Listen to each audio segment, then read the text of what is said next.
Hello, and welcome to this week's edition of Off the Podium with me, your host, Richard Pryor, the music director and conductor of the LaGrange Symphony. I'm joined this week by a great friend and colleague on the stage, Chandler Stuart, who is our principal bassoon and has been for many years. You've heard him in all kinds of performances over the years, and it's nice to have him here in person in isolation. So welcome, Chandler. Thank you. Glad to be here today.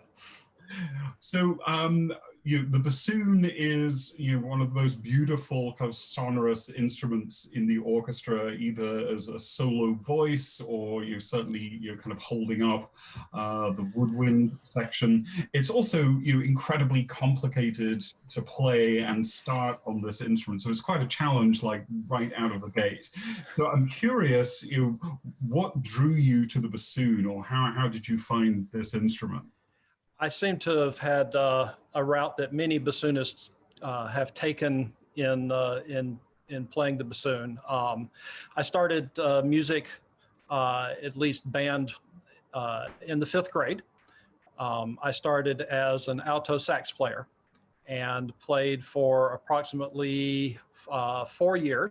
I finished the seventh grade, and right before the end of the school year, my band director came to me one day and said, "Sonny boy, I got something I want you to try." And since my mom taught school at the same school that I was attending, I often stayed around after school and hung out in the band room until she was ready to leave. So one day I went in his office and he pulled out a bassoon and said, "I would like for you to try that." And at the time, we didn't, in my seventh grade year, we did not have a bassoon player at the school. So this was my first exposure to the instrument. He had some reeds, and we sat down one day and I started making some horrible noises out of the instrument. And it stuck at that point. I think many bassoonists will tell you the instrument finds the person more than the person finds the instrument. And I'm not sure why it is, but you're correct. It's a pretty complex instrument compared to a number of instruments that are out there today. It's one of the few instruments that has not had any major revisions made to it in almost 100 years. There have been keys added to it, but it's still the same thing that it was 100 years ago, just with additional keys and holes drilled into the wood. I stuck with it for all the years. My band director put me in touch with another band director in Atlanta, and I started taking private lessons at that point. And other than going back to saxophone and jazz band in college and a little bit in high school, it has stuck with me pretty much all my life. Fantastic. And I, for one, am certainly very glad it did. So, yeah, I mean, again, it's such a tricky instrument to start as a beginner and also actually maintain as a professional even. But I think that's kind of one of the great barriers to you getting to the instrument, the difficulty in the fact that it takes so long for the instrument to sort of actually return kind of a positive or musical results. And as a consequence, bassoonists are a pretty rare and therefore incredibly valuable commodity.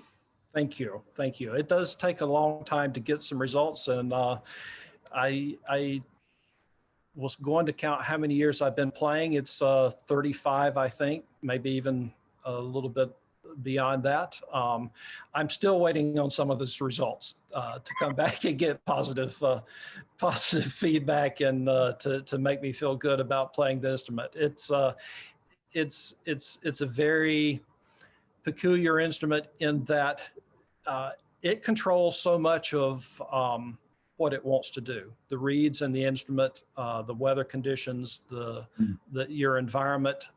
It's so picky in responding to all those nuances that I don't want to insult other instruments, so I won't. I think in a lot of cases, you sit down and you put the instrument up to your face and you blow, or you buzz your lips, or you strike an object, or you press a key, and you get almost 100% certainty that the instrument's going to respond to you.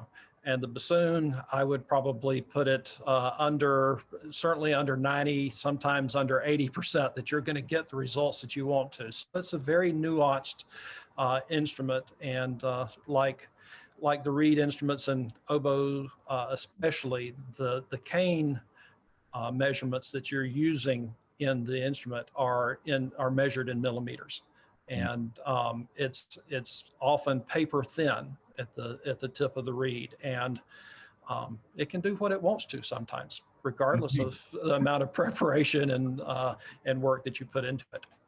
Right, and one of the reasons I was so excited to get you on this week was that last week's episode was with our principal oboe, Sasha, who also happens to be my wife, and we did have a conversation there about kind of the challenges and the craft really of reed making, and how incredibly critical that was to the quality of the sound and how the instrument behaved and responded.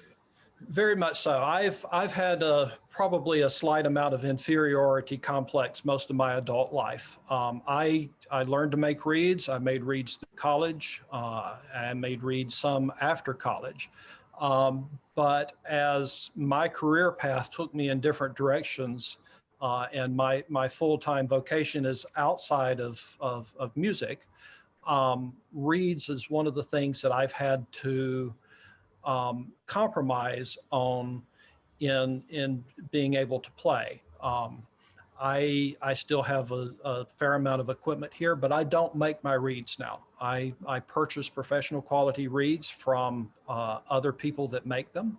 I'm very picky and peculiar about the cane and the shapes of the reeds that I purchase, and then I'm able to fine tune those reeds to my liking. And fortunately, I have a supplier right now that I use that makes something very similar to what I grew up playing.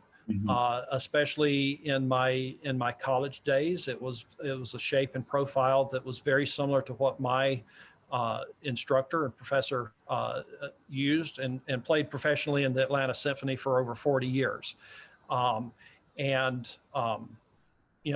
One day that person will be gone, and I'll have to find a different supplier and crafter to make those for me, or I'll have to jump back in and become proficient at it myself.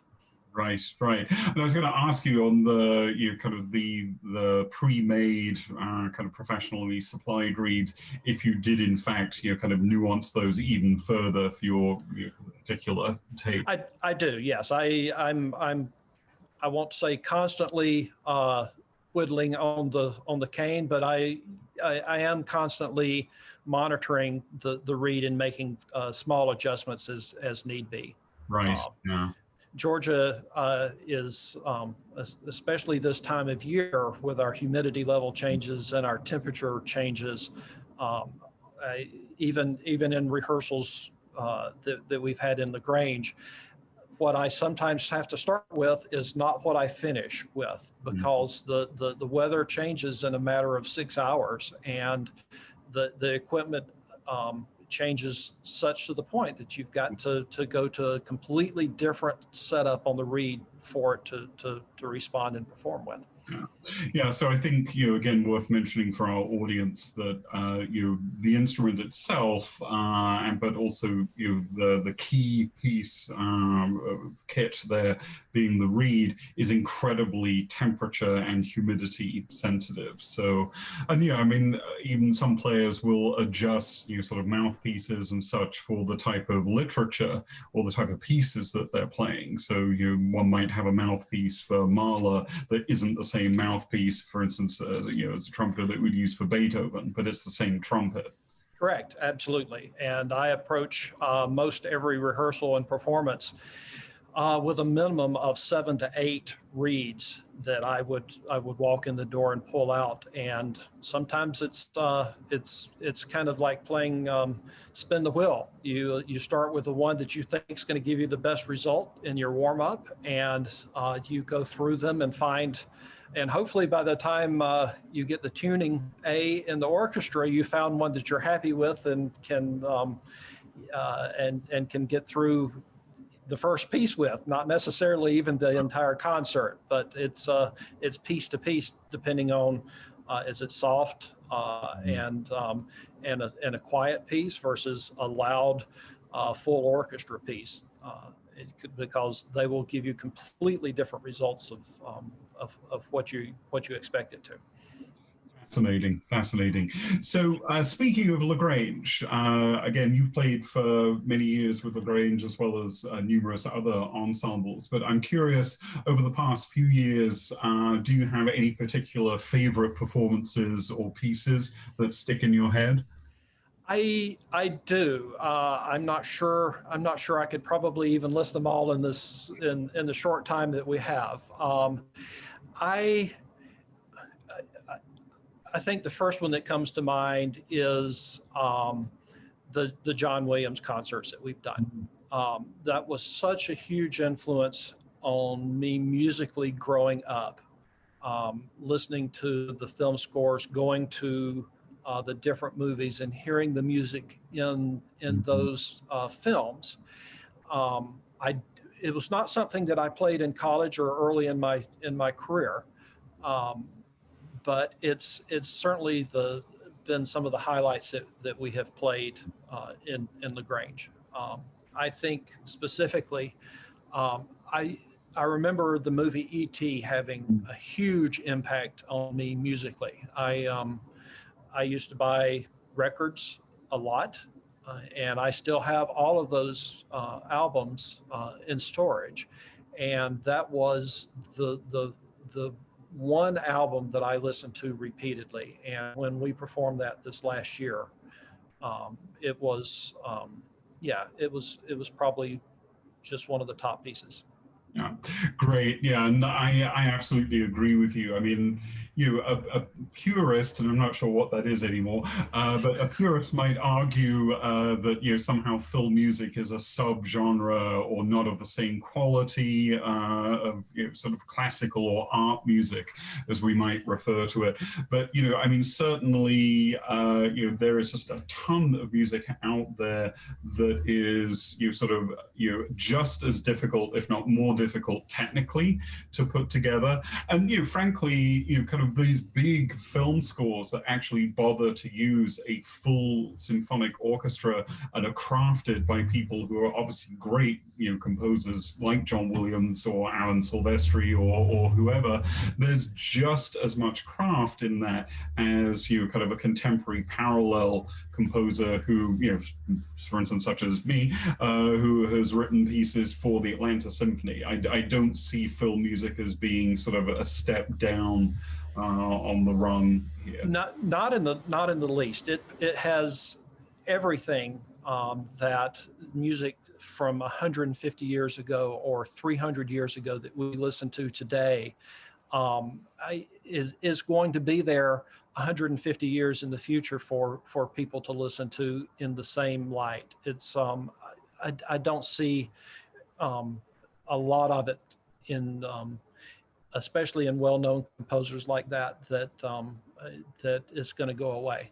It's some of my favorite things to listen to on the radio even today, and I know of two particular radio stations out of state that they do special programming once a week for film music, and it's mesmerizing to me to sit and listen to stuff. And I agree. I think another point that you made that I want to unpack slightly there is that it becomes music of the time, and it becomes attached to your own sort of cultural reference point. So it sort of defines who you were at that point and sits in memory. Absolutely, yes. And I can't think of it, as much as I love Beethoven and Mozart, and I do, and music of that, film music today, and I've got, probably a dozen different film scores that if they come on the radio, they produce emotion greater than anything from other areas and other times. Yeah, and I think one of the debatably strong points of that is that it attaches itself to sort of a predefined storyline or set of imagery that's been played out in the film, whereas Mozart or Beethoven, for instance, unless it's sort of exceptionally programmatic or has sort of an inbuilt story, requires you as the listener and also the musician to find sort of an imaginative pathway into that music that isn't predetermined by a filmmaker. So very much so. Yeah, I mean, interesting how music sort of situates itself in different ways, kind of with different individuals and the different meanings. So yeah, and I have a private list that one day when you and I sit down and talk about what to do in the future or others, I have a short list of things that I never thought I would get to play, but if I ever had the opportunity, I would love to. And one of the things that I've always said is life is too short as a classical musician to play everything that you want to. Right. Well, I, for one, cannot wait to see that list and we can start planning some regular season. So beautiful. So you sort of touched a little bit on this. So I want to go to, what does music in general mean to you in your life? Oh, that's a difficult question to answer, other than it's the fabric of so much of me as an individual and how I guess I interact with people everywhere. I started taking piano as a child, and I mentioned that I started band in fifth grade. I grew up in church, singing in church choirs since probably junior high, and have done that off and on throughout my even adult life up until the pandemic shut things down. It's something. It was a part of me that has been very important. It's almost impossible to come up with words to describe what it does for me, but like so many things that I've seen from other musicians in Facebook or in discussions or radio shows, it's you do not realize how much it is a part of your being until you don't have it, or right. You don't have the ability to play and perform or practice your craft like you've done for decades.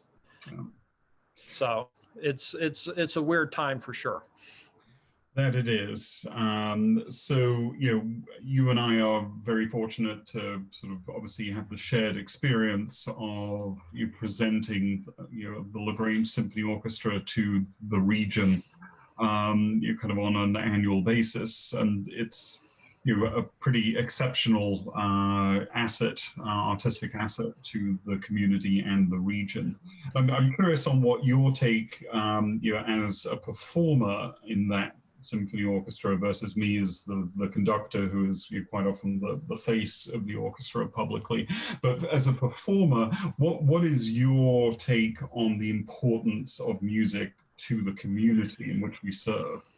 Well, I think it's invaluable to in many different ways. Certainly to school age children. We do children's concerts every year to them, to approximately 2,000 people, 2,000 children. I remember going to those myself with the Atlanta Symphony and seeing and being exposed to music that way, in a way that the radio and television can't do. So I think it's incredibly important for kids to be exposed to that in school.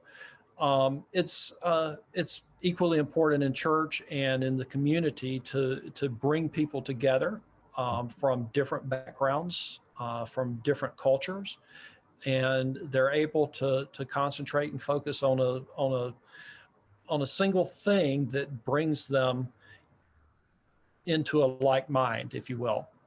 That they have a similar experience, that they enjoy the offering that's there. That I mean, there's so many studies that show what music does to individuals for depression and mental health and physical health.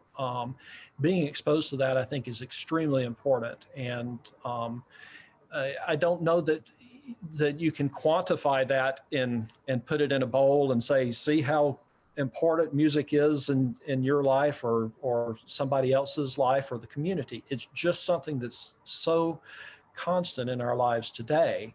If you turn on a TV and you've got a commercial on, or the radio, it's always something that's around us, and we take it for granted until it's not there. So it's hugely important for me, and I think it is for most everybody.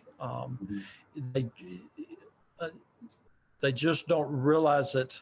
Many people don't realize it until it's not around them, and they don't have the ability to go to it. You know, whether it's rock concerts or country music, or I mean, you watch the TV and the news stories right now. People are just doing their best to get out and see performances like that in the community, whatever the genre is. Right, yeah, and I mean, two things occur to me to sort of layer on to some wonderful points that you make there. One is, I think it speaks very highly of any community, certainly LaGrange in this instance, that has the will and the ability to support the existence of the arts, a full-size symphony orchestra, a dance academy, theater, that sort of thing. I mean, it says a lot about the community of patrons. Very much so, and the museum that's available in LaGrange is just one of the most amazing things to go walk around and look at what they have on display and the programs that they put together. LaGrange is extremely fortunate to have so many varied opportunities to the people who live in the region. It's surprising for a small town like that to have so many different avenues to expose people to great things. Well, frankly, has more artistic assets than some communities of many times the size. So very much so. It's a great jewel. I agree. And the other thing that occurred to me was you mentioned how music really permeates the fabric of so much around us, be it anything from TV commercials to sort of background music, ambient music, as well as kind of the deliberate effort of listening to recordings of any genre, be it rock, country, classical, you name it. It occurs to me that, of course, the significance and importance of live performance is that there's a completely different electricity in the air. When I've often said that when you go to the LaGrange Symphony, you don't go to hear Beethoven's Fifth Symphony, you go to see 60, 70 people spontaneously create Beethoven's Fifth Symphony on the stage. And that kind of, the visual aspect of seeing that number of fellow human beings create this thing on the stage is really one of the most powerful statements and impacts and causes of live performance. It is, and I can't tell you how many times I've sat in rehearsal in LaGrange and other places and have said to myself, man, I wish there were people sitting out there and were able to hear what just happened.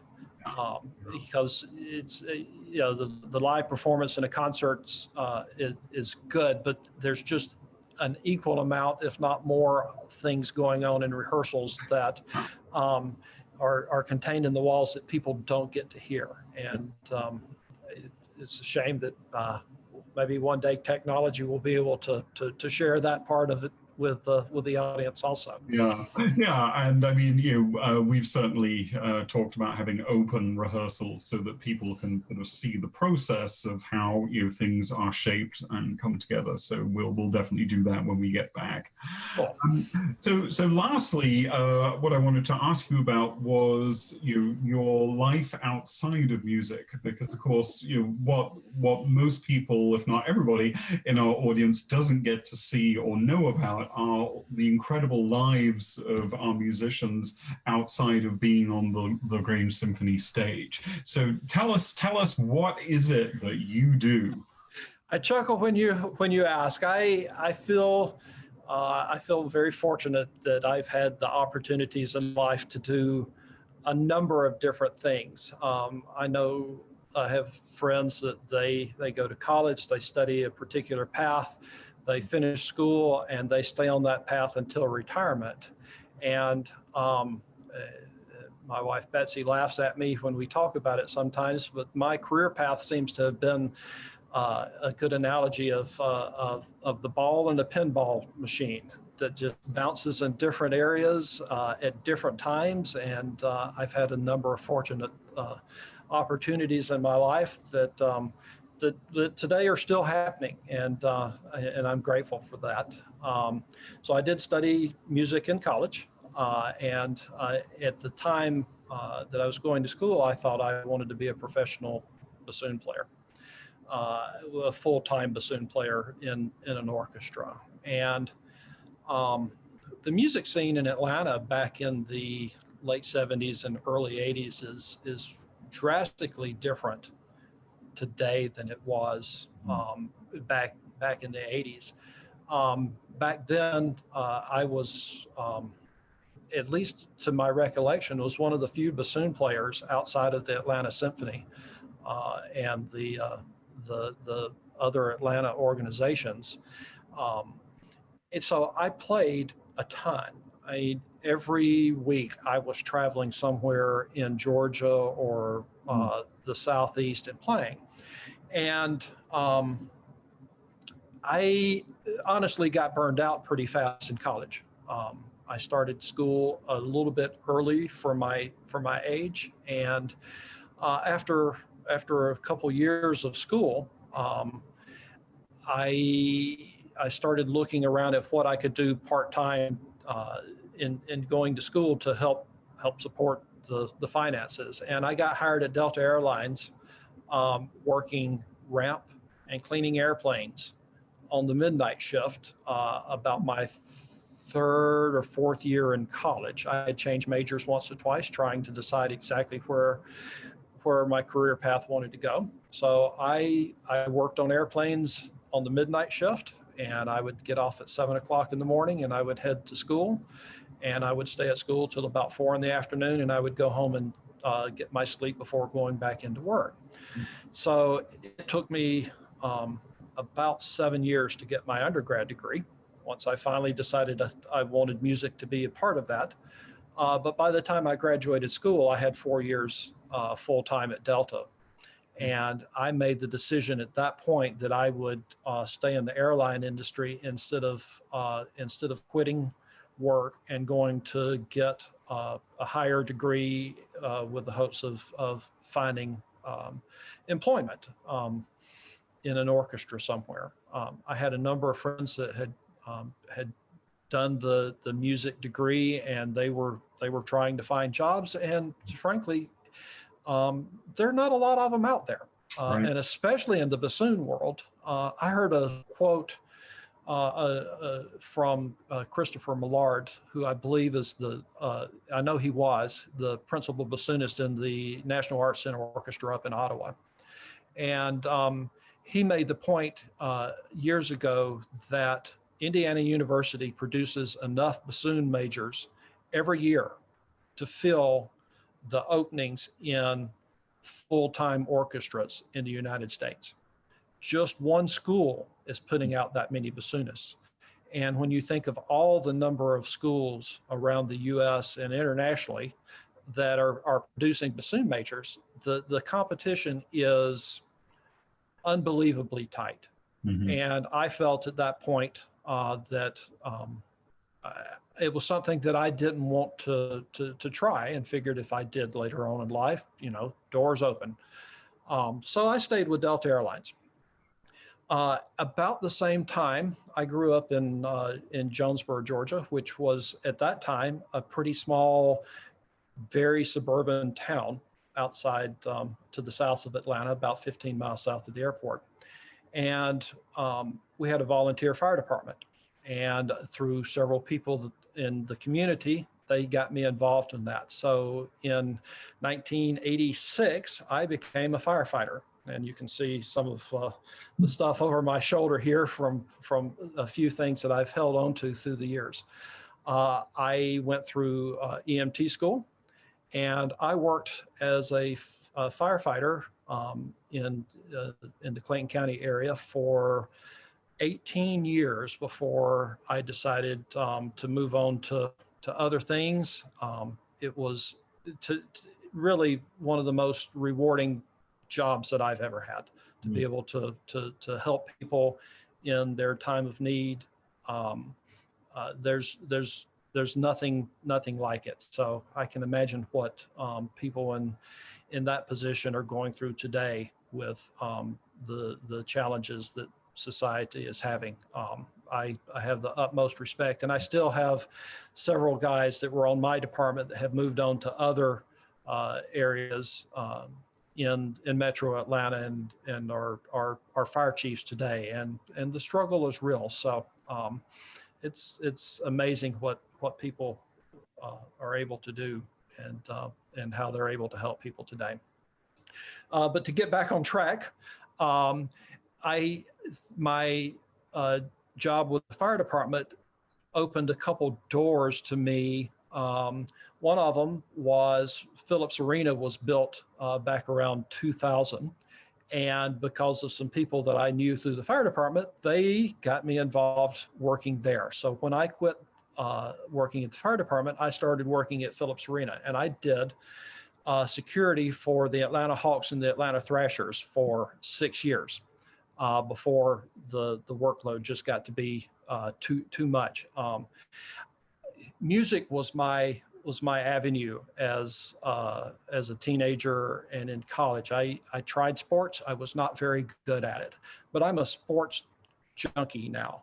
And the being able to work for a couple professional franchises in the day-to-day operation was amazing, and something that I really enjoyed. And I'm kind of in withdrawal now that hockey season is over. But that I've also been an avid golfer most of my adult life, and that's opened up some opportunities. And I've been able to work for ABC Sports in some television coverage of some professional sporting events. And very recently, I've been working with the PGA Tour as a non-technical term, as a scoring official at a number of PGA Tour events around the Southeast that they're hosting during the pandemic time. So I got a call this week, and I've got a tournament set up that I'm going to work in November for a week at another PGA Tour event, which is great. And to circle back around, so I ended up spending about 22 years at Delta, and I was offered an early retirement package during one of the economic downturns, and I saw that as an opportunity at that point to open a different door and see where it carried me. And I started doing aviation contracting and consulting work then. And I've been doing that work 13 or 14 years now. So I've had the opportunity to do some work for American Airlines, United, Delta, and a couple of the regional carriers. And it's been very, very rewarding and enjoyable to see how different companies doing the same job goes about it from different aspects. Sure. So, Chandler, you are the ultimate Renaissance man. Thank you. So that's wonderful. And again, I knew some of that, but not all. And it's just an extraordinary story to hear. But also, lovely to see how music has been sort of the constant thread and the constant passion through all of those many different incarnations of Chandler. So yeah, it's just very, very much so. I've often said that if any of my other jobs required me to quit my music, it wouldn't happen. That would be the one that I would keep, and I would go find something else to do for a living. Yeah. That's the non-negotiable, non-changing constant in my life.